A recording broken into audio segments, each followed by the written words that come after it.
UYINKOSI. Siyanamukela bazalwane, siyanamukela kakhulu baba uMakholo ndodana. Indlela kaNkulunkulu zinjalo nje, asihambi ngokubona nangokuqonda kwethu, kona uyena osiholayo. Siyabonga kakhulu mama uMthalane nokuthunywa kule ndawo. Besulindele nomyalezo kodwa besingazi uzoqhamuka ngaphi. Siyambonga kakhulu-ke uNkulunkulu okuthumile ukuthi uzufike la.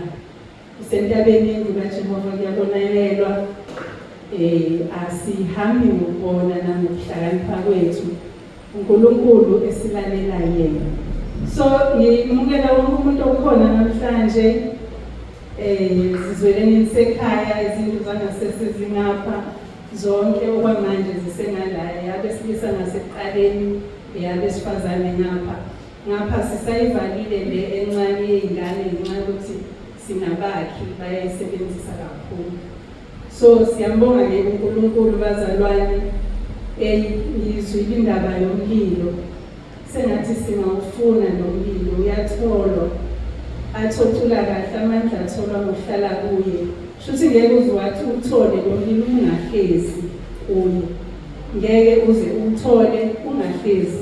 Uthi uJesu igatsha elingatheli isithelo liyalahlwa. So uma siphumile emvinini, sihlezi emvinini, sihlale kuye, namazwi akhe azohlala kithi, sizohlala sisempilweni. Jesu Kristu Inkosi.